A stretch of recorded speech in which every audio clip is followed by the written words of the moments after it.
Hello friends और प्यारे बच्चों, आज हम सॉल्व करेंगे एक model paper Rajiv Gandhi Navodaya entrance exam class 6 के लिए। वैसे ये 2013 का पेपर मेरे हाथ में है, तो इसका पैटर्न 2010 से लगभग अभी तक एक जैसा ही है। तो जो आने वाले टेस्ट में जो बच्चे प्रतिभा करने वाले हैं उनके लिए ये पेपर करना बहुत जरूरी है। आप लोग मेरे साथ साथ करिए। पहले आप खुद करने का प्रयास कीजिए, उसके बाद उत्तर की जांच मेरे साथ आप वीडियो को देखकर करेंगे। और इसके अलावा मैंने कुछ मॉडल पेपर पहले सॉल्व कर दिए हैं, उनका लिंक मैं इसके डिस्क्रिप्शन बॉक्स में दे दूंगा। जिन लोगों को ये पेपर की हार्ड कॉपी चाहिए, इसको डाउनलोड करना है, उसके लिए भी मैं लिंक डिस्क्रिप्शन बॉक्स में दे दूंगा। तो अंत तक आप लोग देखते रहिए, आपको पूरा पैटर्न समझ में आ जाएगा।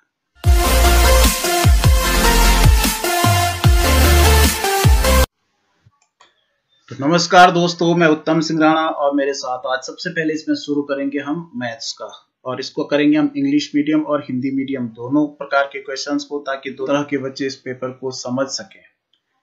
तो ये क्वेश्चन है, इसकी आपने वैल्यू बतानी है या सरल इसको करना है। सबसे पहले बड़ा कोष्टक है, इसको इंग्लिश में कहते हैं स्क्वायर ब्रैकेट। ये मंझला ब्रैकेट मंझला कोष्टक है, इसे कहते हैं कर्ली ब्रैकेट। और ये छोटा कोष्टक है, इसे कहते हैं राउंड ब्रैकेट या पैरेंथेसिस। तो सबसे पहले हम क्या करते हैं, इसमें जो सबसे छोटा वाला है पैरेंथेसिस को करते हैं, बाकी को हम वैसे ही उतार लेते हैं। तो देखिए, इसको हमने यहाँ सब पे इक्वल किया, यहाँ 2 की जगह हमने 2 उतारा, 2 नीचे किया, फिर ये डिवाइड बाय स्क्वायर ब्रैकेट या बड़ा कोष्टक, फिर 2 माइनस ये कर्ली ब्रैकेट या मंझला कोष्टक और 2 माइनस। अब इसको हम सॉल्व कर देंगे। 2 में से 2 गया तो 0 बचता है, ठीक है ना। ये हमने हल कर दिया। तो जब ये हल हो जाता तो इसका ब्रैकेट भी समाप्त हो गया। अब यहाँ पे देखिए, ये मंझला वाला ब्रैकेट बंद हो गया और ये बड़ा वाला ब्रैकेट बंद हो गया, ठीक है। अब यहाँ पे हम क्या करेंगे, अब मंझले वाले ब्रैकेट को कर्ली ब्रैकेट को सॉल्व करेंगे। अब बाकी हम वैसे उतारेंगे, 2 डिवाइड बाय ये बड़ा वाला है कोष्टक, 2 माइनस। अब यहाँ 2 में से जब 0 चला जाता है तो कितना बचता है, 2 ही बचता है। अब ये छोटा कोष्टक भी सॉल्व कर दिया तो ये भी मंझला वाला सॉल्व कर दिया, तो केवल ये स्क्वायर ब्रैकेट या बड़ा कोष्टक रह गया। अब हम बारी है बड़े कोष्टक को हल करने की। अब यहाँ पे 2 और डिवाइड बाय, तो 2 में से 2 गया 0। कि किसी भी संख्या में अगर हम 0 से डिवाइड किसी संख्या को करते हैं तो वो 0 बार ही डिवाइड होगी, क्योंकि 0 से कोई संख्या डिवाइड होती ही नहीं है। प्लेस वैल्यू ऑफ 5 इन, ये डिजिट दे रखी है, संख्या दे रखी है, इसमें 5 का स्थानीय मान आपने बताना है, प्लेस वैल्यू बतानी है। तो संख्या इसमें 5 का स्थानीय मान है। तो देखिए 5 कौन से स्थान पे है, यहाँ पे देखिए 5 के आगे कितने अंक है, 3 2 1 2 1 2 3 4 5 अंक है। तो 5 के आगे 5 0, तो 5 0 बोले तो 5 लाख, ठीक है ना। नेक्स्ट क्वेश्चन है एलसीएम ऑफ 3 5 9 इच। 3 5 9 का लघुत्तम समापवर्त। एलसीएम कहते हैं लोएस्ट कॉमन मल्टीपल। तो यहाँ पे लोएस्ट कॉमन मल्टीपल निकालने का सबसे बढ़िया तरीका है, हम इसके प्राइम फैक्टर पहले निकालेंगे या अभाज्य गुणनखंड जिसे कहते हैं उनको पहले निकालेंगे। तो यहाँ देखिए, सबसे पहले 3 से डिवाइड हो रहा है, ये 2 से तो कोई डिवाइड हो नहीं रहा है, तो 3 1 जा 3, 5 में नहीं जा रहा तो 5 ज्यों का त्यों रहेगा, और 3 3 जा 9। अब यहाँ पे आप इसको समाप्त भी कर सकते हैं, क्योंकि यहाँ पे ये प्राइम नंबर आ गया, ये भी प्राइम नंबर आ गया और ये भी प्राइम है, तो ये 3 मल्टीपल 3 फैक्टर इसके आगे है, तो इसको हम गुणा कर देंगे 3 इंटू 5 इंटू 3। तो 5 3 जा 15 और 15 3 जा 45, 3 5 15, 15 3 45। तो इसका जो एलसीएम आया, लघुत्तम समापवर्त आया, वो आया 45। 8 18 24 का महत्तम समापवर्त्य है HCF, highest common factor of 8 18 24 etch. इनका HCF हमें निकालना है, महत्तम निकालना है, महत्तम समापवर्त्य। सबसे बढ़िया तरीका है कि छोटी संख्या का भाग बड़ी संख्या में दे दीजिए। 8 से डिवाइड कर दीजिए 18, 8 8 2 जा 16, 8 2 16। ठीक है, अब यहाँ पे 2 घटा के आया, अब ये 2 से डिवाइड करो फिर 8, तो 2 चको 8, 2 4 जा 8। दोनों का, इन दोनों का जो HCF आया वो 2 आया, लेकिन हमारे पास तीसरी संख्या है, तो हम देखेंगे क्या तीसरी संख्या में 2 से डिवाइड हो रही है कि नहीं हो रही है। तो इसमें आप चाहो तो पूरा भाग दे दो, वैसे भाग देने की जरूरत है ही नहीं, क्योंकि इसकी काय में 4 है, यानी ये सम संख्या है, तो दुनिया की सारी सम संख्याएं 2 से डिवाइड होती हैं, तो इसका मतलब 2 का भाग 24 में जाएगा, तो इसका HCF 2 ही आएगा, 2।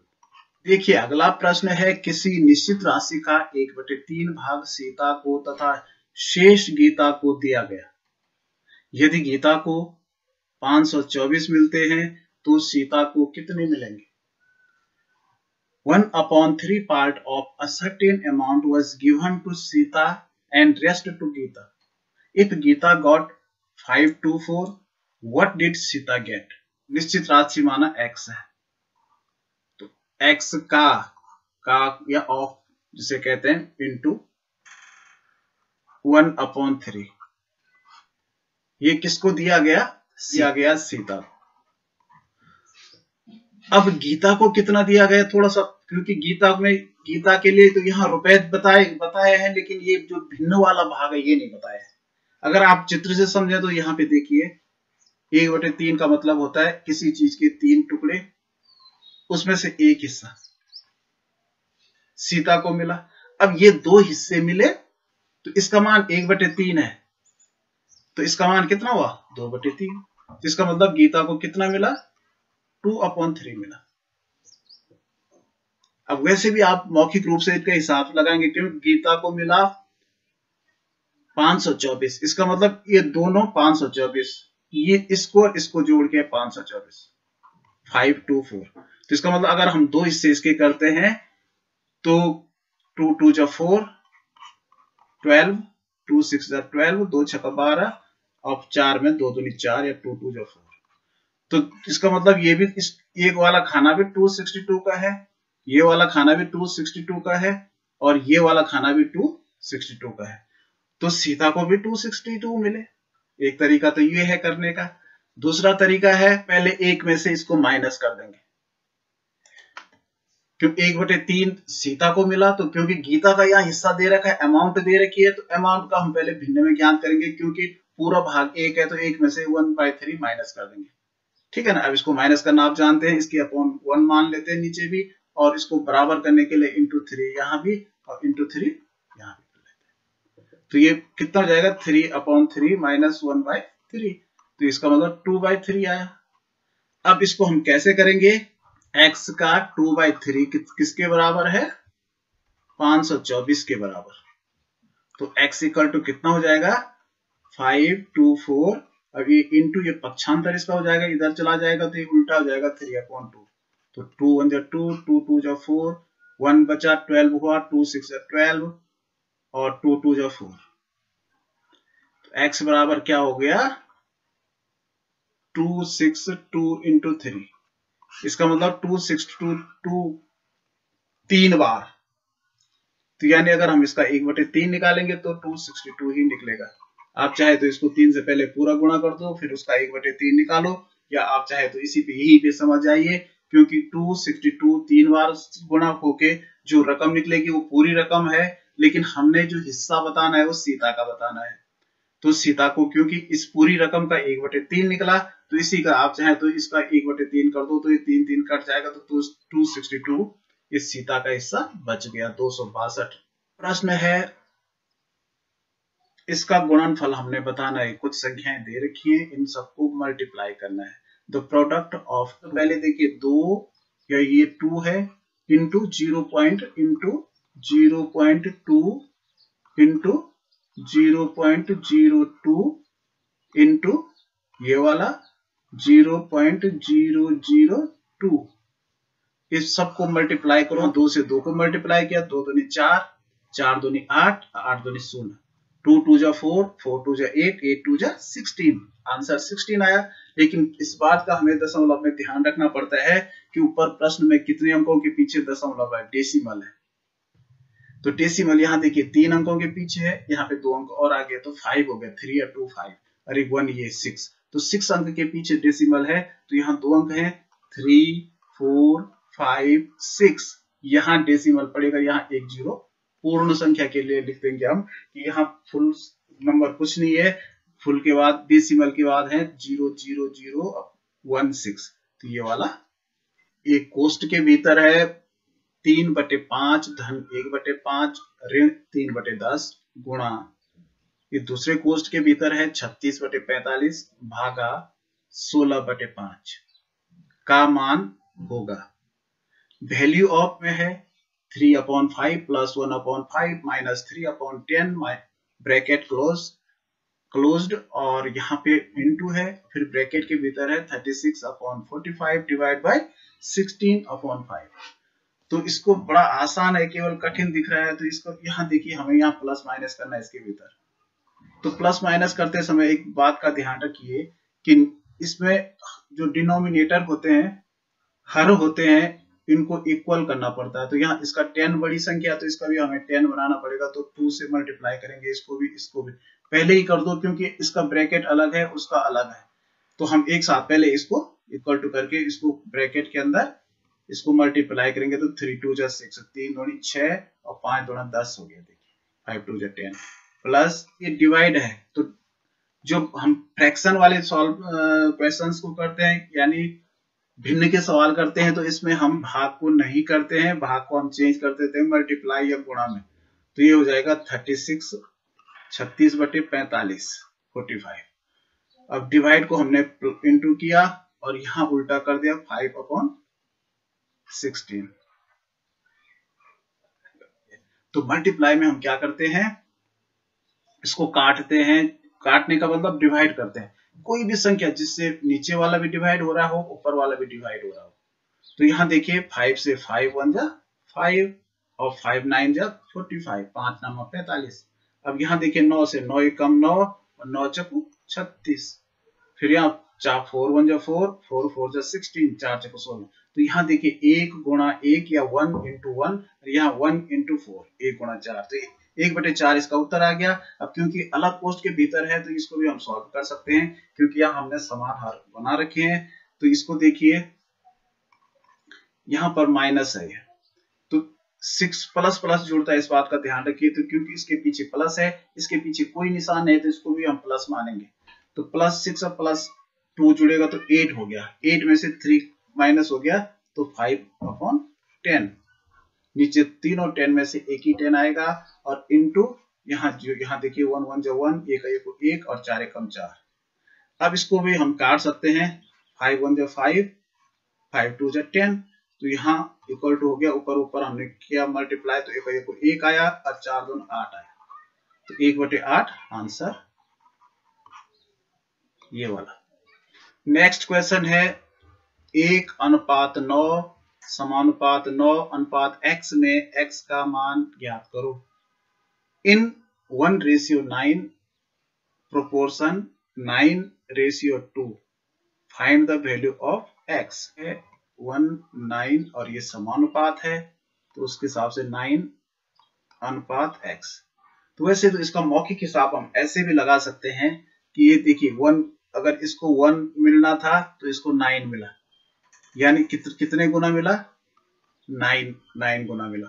1 को हमने 9 से मल्टीप्लाई किया तो 1 9 जा 9, तो इसको भी 9 बार ही मिलेगा। 9 9 कितनी बार मिलेगा, 9, तो 9 9 जा 81 मिलेगा। यहाँ पे सीधा आंसर आ गया 81।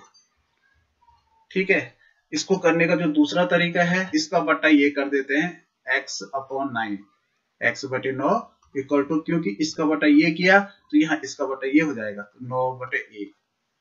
ठीक है, 1 लिखना वैसे जरूरी नहीं है, चलो लिख देते हैं। तो x इक्वल टू हो गया ये 9/1, 1 तो खैर जरूरी नहीं है, खत्म हो गया वो, और ये वाला जो 9 है ये यहाँ मल्टीप्लाई में चला गया, तो 9 9 जा 81, तो x इक्वल टू 81। ठीक है, 34 cost of 5 oranges is ₹25.50। Find the cost of 4 oranges. 5 संतरों का मूल्य ₹25.50 है, 4 संतरों का मूल्य ज्ञात करो। तो तो एक एक नियम पर आधारित सवाल है। इसमें दो तरीके करने के हैं, या तो आप पहले 5 संतरे का मूल्य दे रखा है तो आप एक संतरे का ज्ञात करो। अब जब 5 संतरे का मूल्य 5 का 25 इतना है तो एक संतरे का कितना होगा, एक का इसमें इसका भाग दे देंगे 5 का, तो इसको अभी काटने भाग देने की जरूरी भी नहीं, इसका अपॉन 5 कर दीजिए, 4 से मल्टीप्लाई कर दीजिए। ठीक है, 4 संतरे का मूल्य, इसको ऐसा करके बटे 5 करके, तो एक का है तो इसको 4 से मल्टीप्लाई कर देखिए, 5 1 5, 5 5 25। अब ये पॉइंट यहाँ आ जाएगा और 5 1 5, तो इतना आ गया। ये जीरो में भाग देना जरूरी नहीं है क्योंकि दशमलव के बाद का जीरो वैसे भी कट जाता है। अब इसको मल्टीप्लाई कर दीजिए, तो 4 1 4, 4 5 20, तो 20.4 का मतलब 20 रुपए 40 पैसे होता है। ठीक है, इसको करने का एक दूसरा तरीका है, हम एक तरफ लिख देंगे संतरे, ऑरेंज, हिंदी में लिखिए या इंग्लिश में लिखिए, और दूसरी तरफ इसकी कॉस्ट लिख देंगे, या प्राइस लिखिए या रुपीज लिखिए, जो भी आप लिखना चाहें। तो पहले 5 ऑरेंज थे, ये थे 25.50 के। अब 4 ऑरेंज हमें खरीदने हैं, 4 संतरे खरीदने हैं, तो x रुपए मान लेंगे, ये तीर का निशान x की तरफ लगेगा।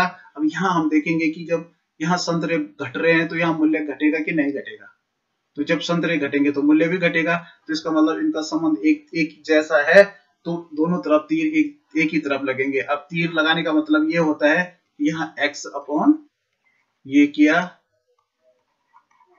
तो इक्वल टू, यहाँ तीर नीचे है तो 4/5। नेक्स्ट लाइन पे हो जाएगा, ये वाला जो है हम इधर पक्षांतर करके आगे ले जाएंगे तो ये ऊपर चला जाएगा। ठीक है, तो फिर वही कंडीशन आ गई, 5 1 5, 5 5 25, 5 5 25। अब यहाँ दशमलव आ गया, 5 कम 5। आप जीरो में देना चाहें तो जीरो में भी दे सकते हैं। ठीक है ना, इससे थोड़ा सा आपको ये लगेगा पैसा क्लियर हो जाएगा। अब 4 से इसको मल्टीप्लाई करेंगे तो 4 0 का 0, 4 कम 4, 4 5 20, तो 20 रुपए 40 पैसे आ गया। पहले हमारा 20.4 आया था, इसका मतलब भी 20 रुपए 40 पैसे ही है। 70 का 20% है, 20% ऑफ ₹70, तो 20% का मीन्स 20/100, 20/100। ऑफ मीन्स गुणा और 70। ठीक है, तो यहाँ 1 0 ये कटा, 1 0 1 कटा, 1 0 1 कटा, 1 0 0 से, तो 7 2 14, 7 2 14, तो ₹14 आएगा। है, a person spends 50% of his monthly income and saves ₹200 per month. His monthly income is। ठीक है, एक व्यक्ति अपनी मासिक आय का 50% खर्च करता है और ₹200 बचाता है, तो उसकी मासिक आय है। तो देखिए इसमें दो चीजें, एक खर्च है स्पेंड और एक बचाना सेव। तो खर्च है 50%, बचाने का परसेंट हमें पता नहीं है। अब यहाँ रुपए में बचाता है 200, अब यहाँ खर्च का हमें पता नहीं है, तो यहाँ कंडीशन ये, इसको हम बहुत आसानी से पता कर सकते हैं, क्योंकि जब 50% खर्च करता है तो बचाता कितना होगा, क्योंकि प्रतिशत का मतलब होता है 100 पर, 100 में से 50 उसने खर्च कर दिए तो 50 ही बचाएगा। ठीक है ना, तो यहाँ 50% बचाता है। अब यहाँ से प्रश्न अपना आंसर खुद ही बता रहा है कि 50% किसके बराबर है, 200 के बराबर है। ठीक है, क्योंकि उसकी जो बचत है, उसकी जो सेविंग है, सेविंग मनी बचत, x का माना टोटल इनकम x है, तो उसका 50% जो बचत कर रहा है 50% कर रहा है, 50% इक्वल टू 50/100 इक्वल टू 200, तो x इक्वल टू 200 अपनी जगह रहेगा, और ये 50/100 आगे जाएगा, 50/100 पक्षांतर होके आगे चला जाएगा, तो यहाँ 100/50 हो जाएगा।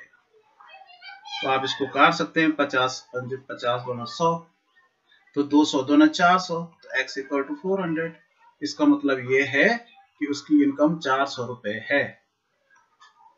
The height of 5 students are 140, 135, 142, 138 and 140 centimeter. Their average height will be। 5 छात्रों की ऊंचाई 140 है, 135, 142, 138 और तथा 140 सेंटीमीटर है। उसकी औसत ऊंचाई, तो औसत ऊंचाई किसी भी चीज का औसत हम क्या करते हैं, पहले इन सबको ऐड कर देते हैं।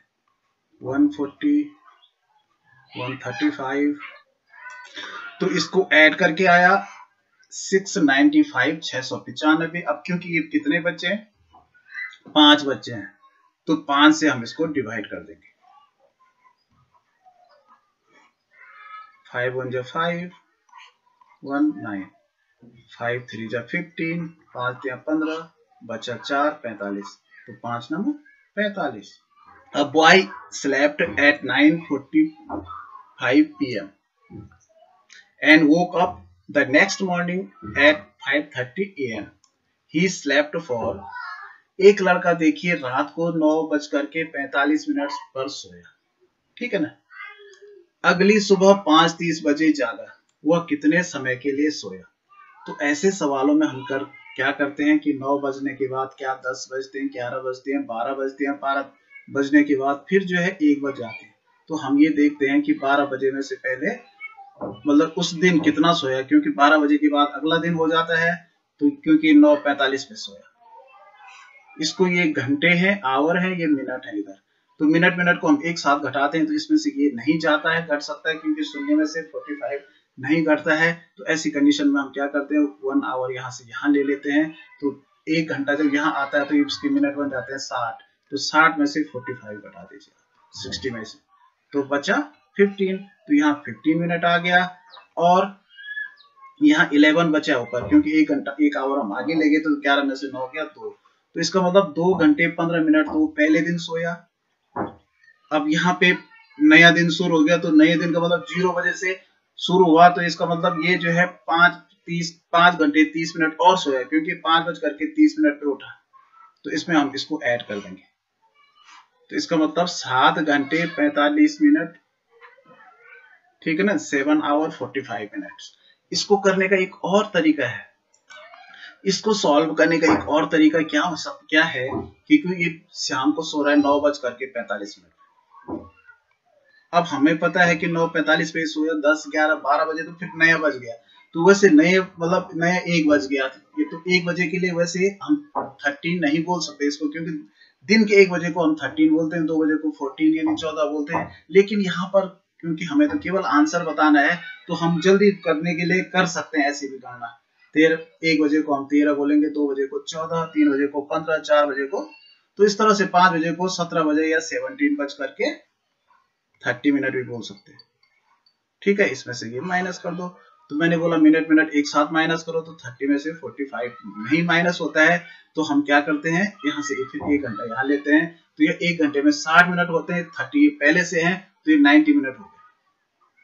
अब 90 में से 45 गया तो 45 ही बचेगा, और यहाँ 1 कम, 16 में से 9 गया, 16 में से 9 कम कर दो तो 7 hour 45 minute. A ship covers 5,450 kilometers in 50 days. The average distance traveled by ship per day will be. एक जहाज 50 दिन में 5,450 किलोमीटर की दूरी तय करता है जहाज द्वारा प्रतिदिन औसत दूरी। क्योंकि ये 50 दिन में जा रहा है, तो हम सीधी सी बात है कि 50 दिन में इतना जा रहा है, और 1 दिन का हमने बताना है, तो इसका मतलब इसके 50 टुकड़े करने पड़ेंगे। 50 टुकड़े का मतलब क्या हुआ कि 50 से डिवाइड करना पड़ेगा। आप डिवाइड चाहे कैसे में करो, ऐसे में काटिए, भिन्न बना करके चाहे ऐसे में काटिए। अब देखिए 50 1 जा 50, 1 जा 50, 4 बचा, अब आंसर आया 5, वो नीचे उतरा 5। अब यहाँ डिवाइड नहीं हो रहा है, तो हमने 0 से बार डिवाइड किया, तो ये 45 यहाँ आ गया। अब फिर यहाँ 0 बच गया, तो 50 से कितनी बार डिवाइड होगा, 9 बार होगा। 9 0 का 0, 9 5 जा 45, तो 109 किलोमीटर जाएगा। हमने ऊपर लिखा 5 4 5 0 और नीचे 50 से डिवाइड, इसको करो, तो देखिए 0 से 0 कट गया, और यहाँ 5 1 जा 5, 5 1 जा 5, देखिए 4 में डिवाइड नहीं हो रहा है, तो 0 बार डिवाइड किया, अब यहाँ फिर 4 बचा, 45 और 5 4 9 जा 5 9 जब 5 नंबर 45 हो गया, तो 109 किलोमीटर आ गया। Find the percentage of profit if cost price ₹600 and sale price ₹720। प्रतिशत लाभ ज्ञात कीजिए यदि क्रय मूल्य 600 और विक्रय मूल्य 720 हो। तो देखिए यहाँ विक्रय मूल्य ज्यादा है, सेलिंग प्राइस यानी एसपी 720 है, क्रय विक्रय मूल्य जिसे कहते हैं, और क्रय मूल्य सीपी कॉस्ट प्राइस यह है 600। तो जब ज्यादा में बिकता है कम में खरीदते हैं तो प्रॉफिट होता है।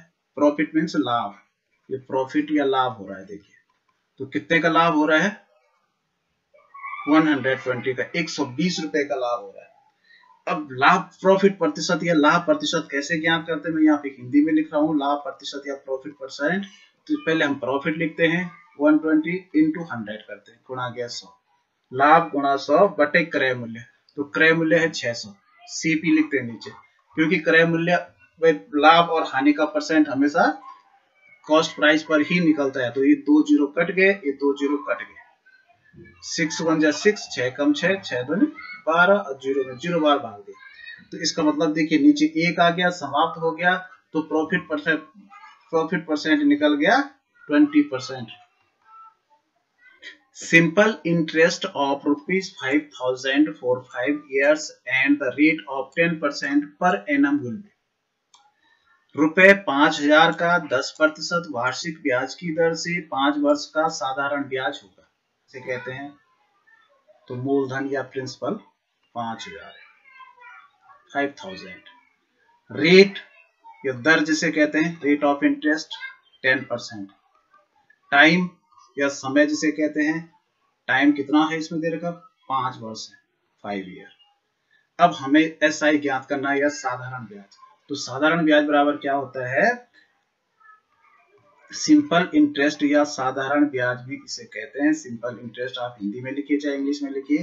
पहले हम इसको मूलधन लिखते हैं, मूलधन का मतलब प्रिंसिपल, इनटू फिर रेट लिखते हैं दर 10%, इनटू फिर टाइम लिखते हैं समय, बटे 100। तो देखिए 2 जीरो कट गए, 1 जीरो ये काट दो, 1 ये काट दो। तो यहाँ देखिए 5 5 जा 25 और 25 के आगे 2 जीरो 2500। तो कितने rupees, 2,500 rupees. A room floor is 2 to 5 square meter in area. If its length is 15 meter, then its perimeter is। एक कमरे का फर्श का क्षेत्रफल 225 वर्ग मीटर है। ये कमरे का फर्श है, ठीक है। इसका जो एरिया दे रखा है, एरिया मतलब अंदर का ये क्षेत्रफल, इसको कहते हैं एरिया। ये है 225 या 225 मीटर स्क्वायर या वर्ग मीटर, और लेंथ दे रखी है 15 मीटर। तो सिंपल सी बात है, अगर हम एरिया में लेंथ से डिवाइड कर देंगे तो चौड़ाई आ जाती है या ब्रेथ आ जाती है, ठीक है। 225 और इसका डिवाइड बाय 50, तो 15 का पढ़ा आता, अगर आपको आता है तो 15 कम 15। अब यहाँ देखिए 15 1 जब 15, यहाँ पे 22 में से 15 गया तो 7 बचा, 75 हो गया। तो 15 पंजे 75, 7 5 जा 75। तो इसकी ब्रेथ जो आई, चौड़ाई आई 15 ही आई, 15 ही मीटर आई। अब इसका परिमाप बताना, इससे पता चलता है कि इसकी लेंथ और ब्रेथ बराबर है, इसलिए ये रेक्टेंगल शेप का नहीं है बल्कि स्क्वायर शेप का है, ठीक है ना, ये ऐसा वाला शेप का बराबर। अब क्योंकि इसकी लेंथ भी 15 है और ब्रेथ भी 15 है, तो इसका मतलब ये वर्ग है, तो 15 चौको 60। क्योंकि इसका जो पेरीमीटर होगा, इसको हम 15 इंटू 4 हो जाएगा, 4 बार जोड़ेगा तो 15 4 जा 60 मीटर हो जाएगा, ठीक है। If the circumference of a circular field is 88 metre, then its diameter is. किसी वृत्ताकार मैदान की परिधि 88 मीटर है तो उसका व्यास होगा।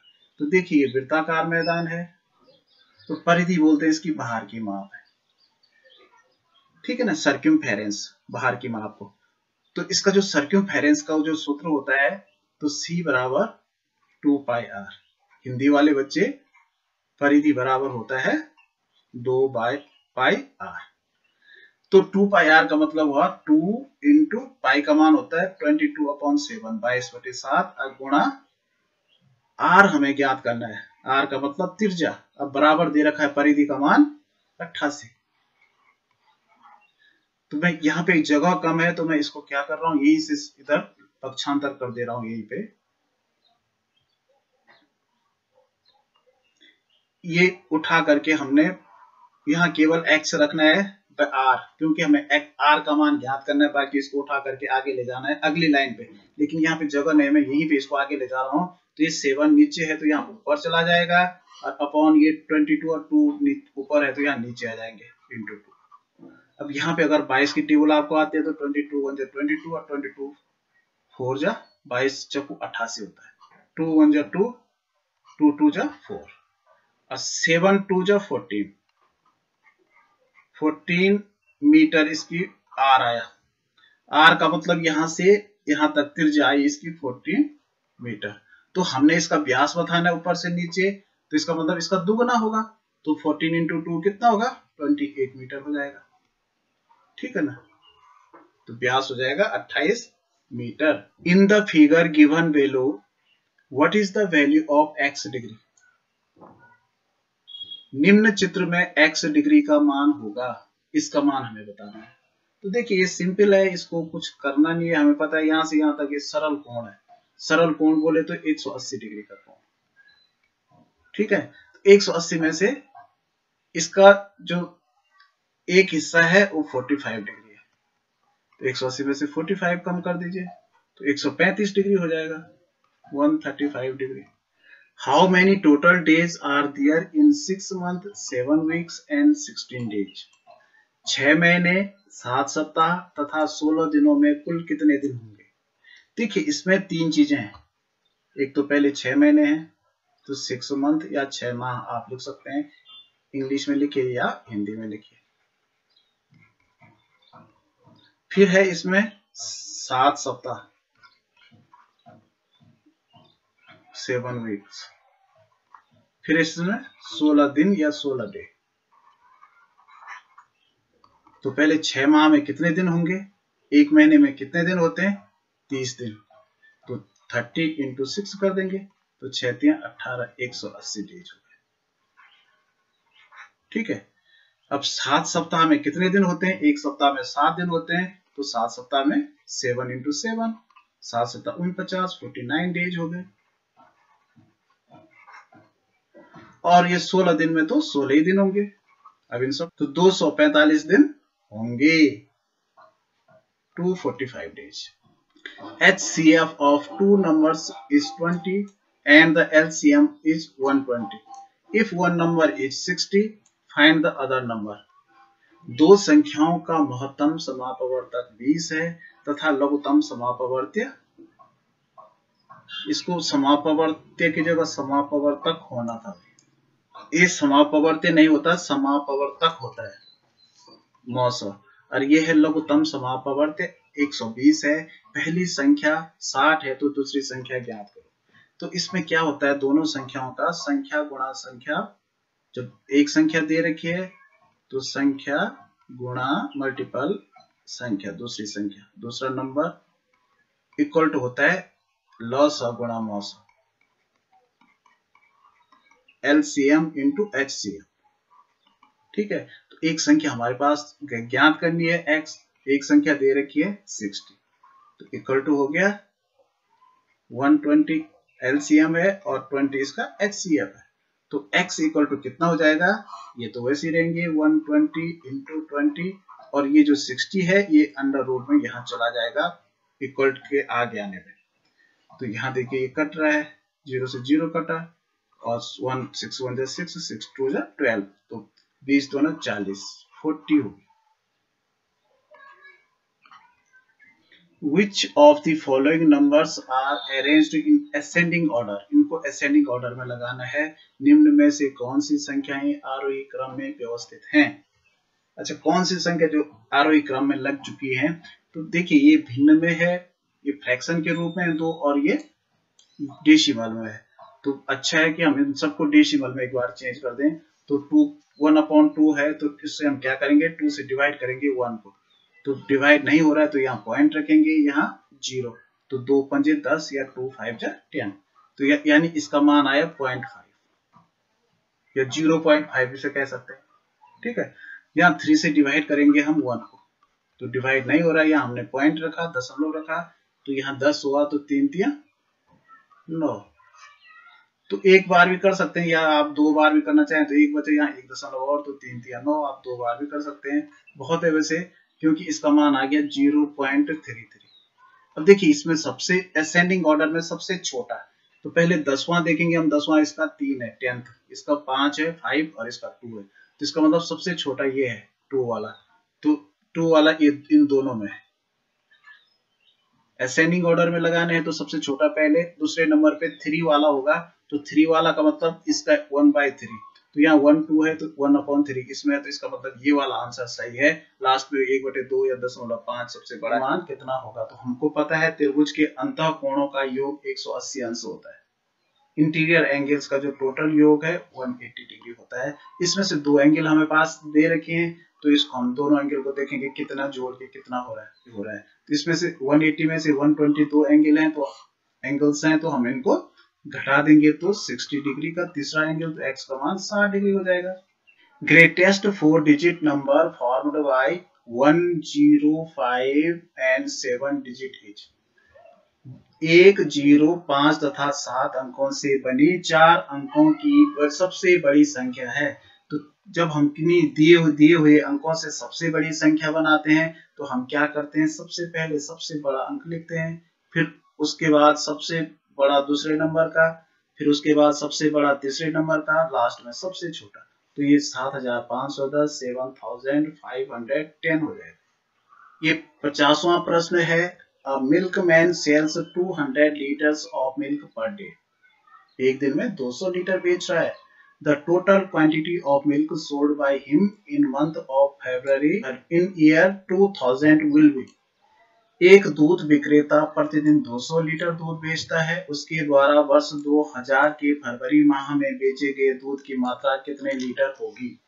फरवरी में देखिए, यहाँ पे आपके दिमाग को ये जांचना चाहते हैं कि क्या आपको लीप ईयर के बारे में पता है। लीप ईयर का मतलब होता है कि जिस वर्ष में फरवरी में 29 दिन होते हैं, किसी वर्ष में 28 डेज होते हैं, किसी वर्ष में 29 डेज होते हैं। तो इसकी पहचान हम कैसे करते हैं, जो सन दिया है अगर उसमें 4 का भाग जा रहा है, यानी 4 से, जैसे यहाँ सन 2000 है तो इसको 4 से डिवाइड करो, अगर ये हो रहा है तो 29 दिन होंगे। 4 1 जा 4, 4 5 जा 20, और 0 में 0 बार, 500 बार भाग चला जा रहा है, तो इसका मतलब यहाँ फरवरी में 29 डेज होंगे। अगर इसमें भाग नहीं जाता, डिवाइड नहीं होता, तो फरवरी में 28 डेज होने थे, तो इसका मतलब ये 200 लीटर पर डे बेच रहा है, तो 29 दिन में कितना दूध बेचेगा।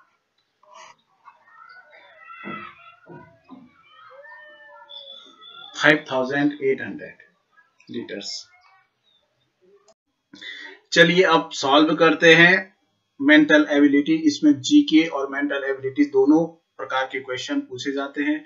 पहला प्रश्न है, when Uttarakhand state came into existence. Uttarakhand राज्य का गठन कब हुआ, तो 9 नवंबर 2000 में हुआ।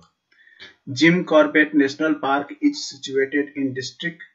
जिम कॉर्बेट नेशनल पार्क किस जनपद में स्थित है, तो ये नैनीताल में इसका अधिकांश भाग है। 53 हाउ मेनी मेडल्स इंडिया वोन इन लंदन ओलंपिक 2012। तो लंदन ओलंपिक 2012 में भारत ने 6 मेडल जीते थे, 2 सिल्वर और 4 bronze medal. Which country won the cricket world cup 2011। Cricket विश्व कप 2011 का विजेता इंडिया था, भारत ने जीता था। और शुद्ध जल विद्युत का होता है। प्योर वाटर इज इलेक्ट्रिकली, तो एक इंसुलेटर होता है, कुचालक होता है। वर्षा का जल सुचालक और शुद्ध जल कुचालक। Maximum quality of which vitamin present in lemon. नींबू में किस विटामिन की मात्रा सर्वाधिक होती है, तो जितने भी खट्टे फल होते हैं, रसदार फल होते हैं, तो उसमें विटामिन सी सर्वाधिक होता है। विश्व की सबसे बड़ी नदी है, वर्ल्ड्स लॉन्गेस्ट रिवर। देखिए बड़ी का मतलब यहाँ पे लॉन्गेस्ट से है, तो लॉन्गेस्ट रिवर नाइल रिवर, नील नदी या Nile. Who was the first president of India? भारत के प्रथम राष्ट्रपति थे डॉक्टर राजेंद्र प्रसाद। ठीक है। Who was the first Indian to won Nobel prize? Nobel पुरस्कार विजेता प्रथम भारतीय कौन थे? तो प्रथम बार नोबेल पुरस्कार रविंद्रनाथ टैगोर को मिला था गीतांजलि पर। साहित्य के क्षेत्र में When first Asian Games were organized? प्रथम एशियाई खेल कब आयोजित हुए थे?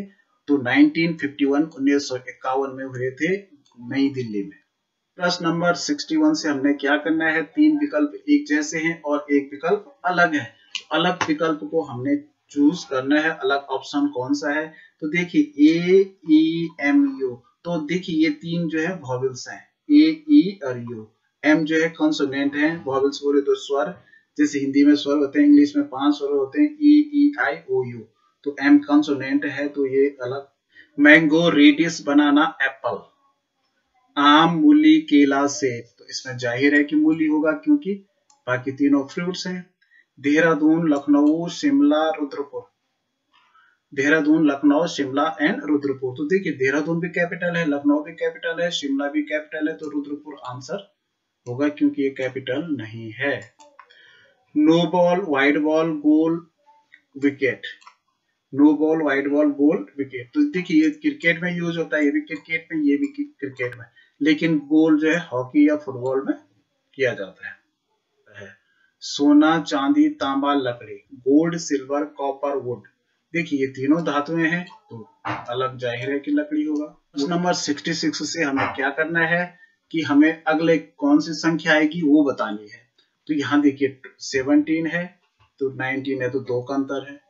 19 के बाद 23 है, तो 4 का अंतर है। 23 के बाद 29 है, तो 6 का अंतर है। तो इसका मतलब 2 4 6, तो अब 8 का अंतर होगा। तो 29 में 8 आगे के कौन सी संख्या आती है? 37 आती है। तो इसका मतलब सही आंसर 37।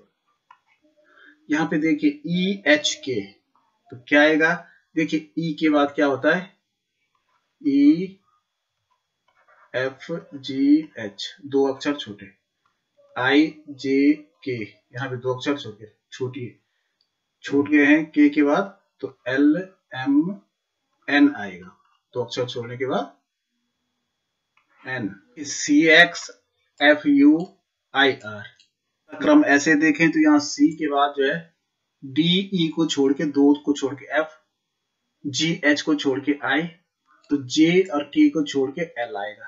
तो यहाँ जो एल से शुरू होने वाला है केवल यही है, तो एल को आंसर होगा। इधर से भी आप पीछे से देखते हैं तो यहाँ 2 पीछे की तरफ है, तो ओ ही आ रहा है। देखिए यहाँ 16 है, 16, 25, 25 और 36, 36 है। 16, 25, 36।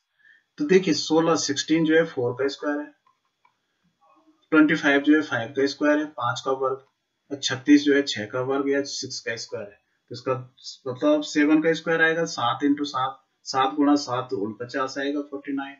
ठीक है। यहाँ पे देखिए 10 है, 200 है, 3000 है, 40,000 है। तो यहाँ 1 2 3 4 हुआ, तो जितने अंक हैं उतने, यहाँ 1 है तो 1 0, 2 है तो 2 0, तो यहाँ 5 आएगा तो 5 0 होगा, यानी 5 लाख होगा, 5 बार 0 होगा। ठीक है। सन नंबर 71 से देखिए cricket bat, badminton. Cricket bat से खेला जाता है, तो बैडमिंटन किससे खेला जाता है? रैकेट से। ठीक है। आंखें चश्मा, तो हाथ क्या? आंखों में हम चश्मा पहनते हैं।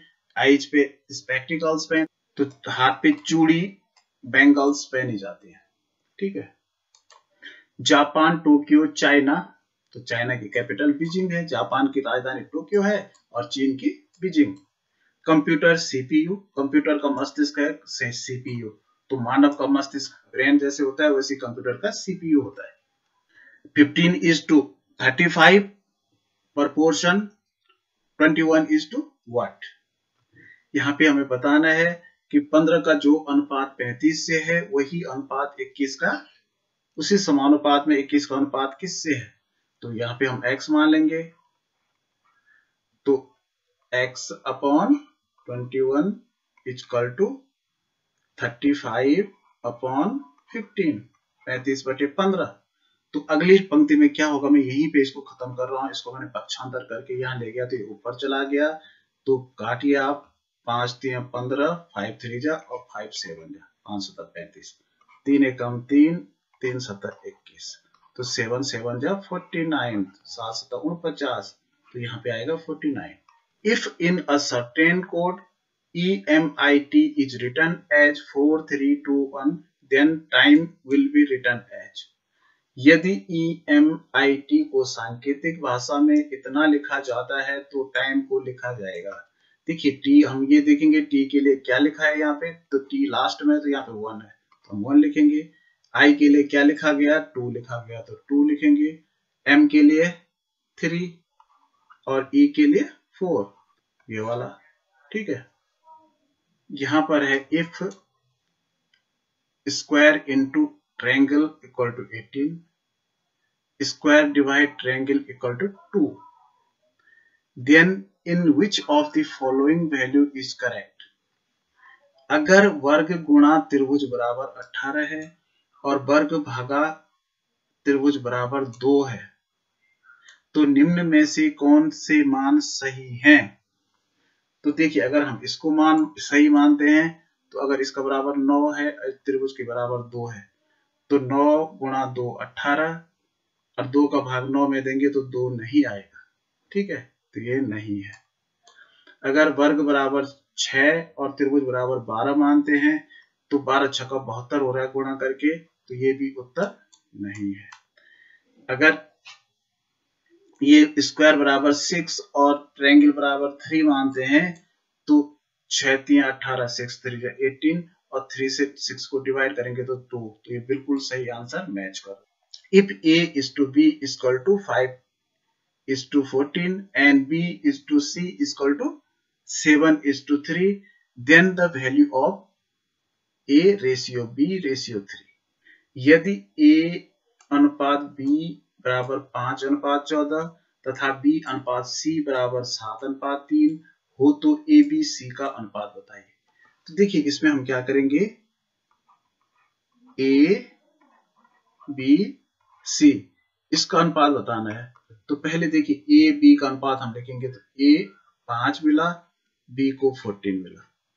दूसरी कंडीशन में b को 7 मिलता है तो c को 3 मिला। अब हम तीनों को ऐसी जगह पे करेंगे जहां पे सबका बराबर मिल सके। अगर हम इसका 40 इसको 7 को हम यहां भी 14, जब इसको b को 7 मिल रहा है तो c को 3 मिल रहा है। अगर b को 14 मिल रहा है तो c को कितना मिलेगा, डबल होगा कि नहीं होगा। इसको 5 मिला, इसको 14 मिला, तो इसको जब 7 पे 3 मिल रहा है तो 14 पे इसका डबल हो जाएगा 6, तो ये रेशियो बन जाएगा 5:14:6, 5:14:6। कहने का मतलब ये है कि यहाँ पे हमने 2 से मल्टीप्लाई इसको किया, तो यहाँ पे 2 से मल्टीप्लाई किया, तो यहाँ 2 से मल्टीप्लाई करके 14 आ गया और यहाँ 2 से मल्टीप्लाई करके 6। If a is equal to b, then value of a plus b will be। यदि a बराबर b हो तो a धन b का मान होगा। अगर a बराबर b है तो a की जगह हम b लिखेंगे, तो b धन b कितना हो जाएगा, 2b हो जाएगा, ठीक है। अगर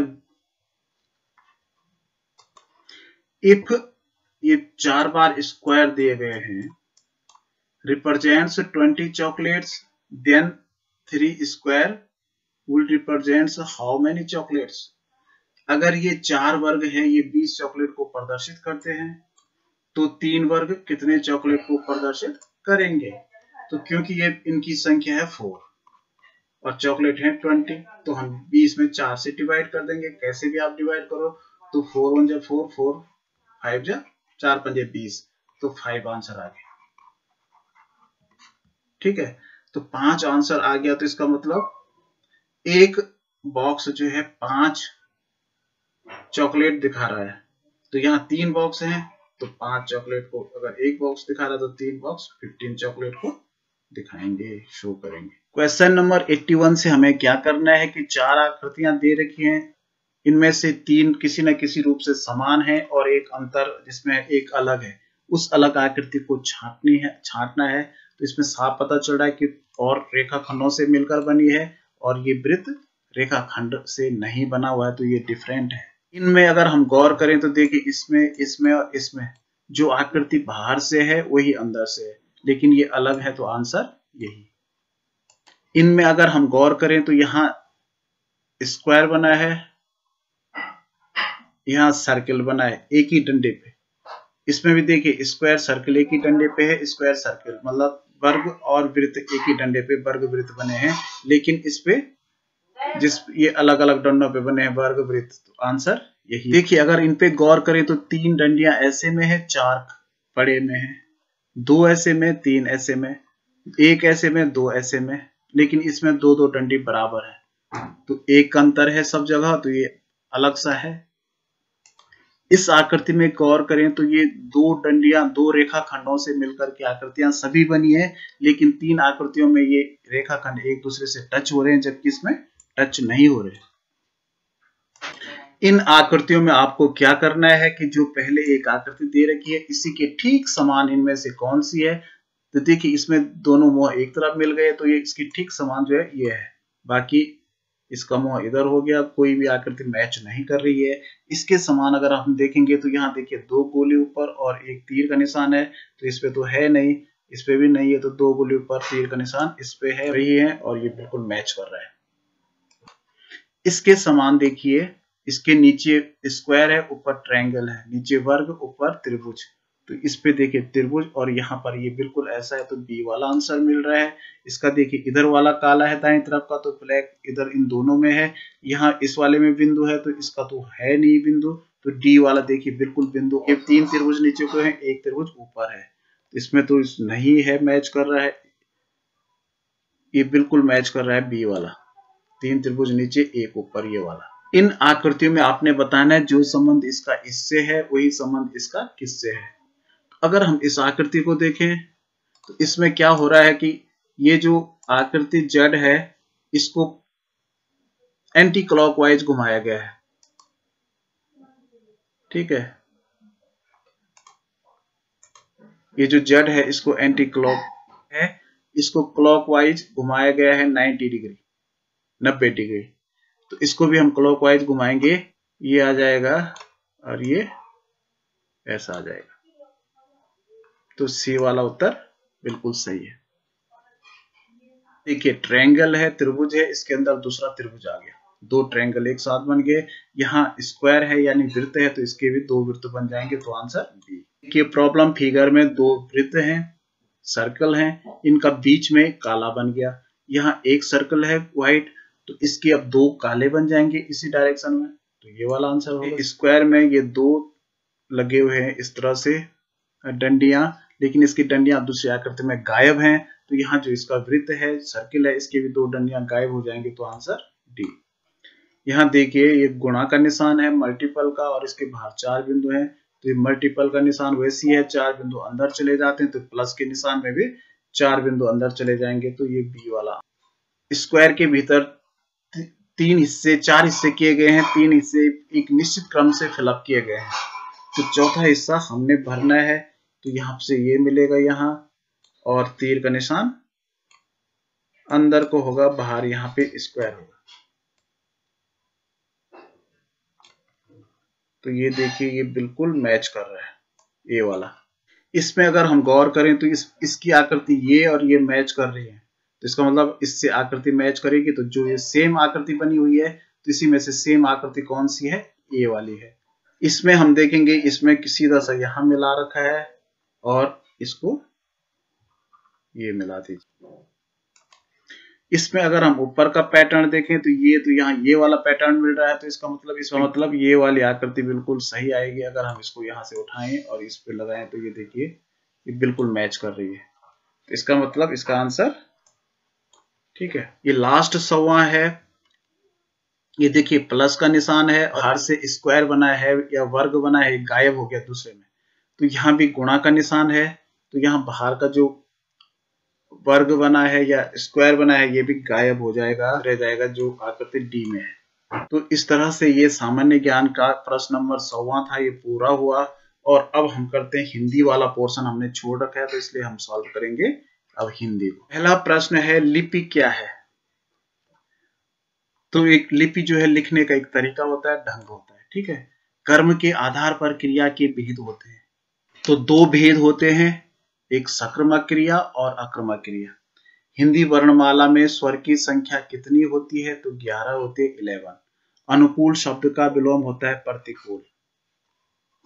समुदायवाचक संज्ञा है, समुदाय का मतलब जहां पर समुदायवाचक संज्ञा होती है, जहां पर ज्यादा लोग इकट्ठे होते हैं, तो जैसे भीड़ का भी बोध हो रहा है, समूह का भी बोध हो रहा है, दल का भी बोध हो रहा है, तो इसलिए आंसर हो जाएगा उपरोक्त सभी। हिंदी दिवस कब मनाया जाता है, तो हिंदी दिवस 14 सितंबर को।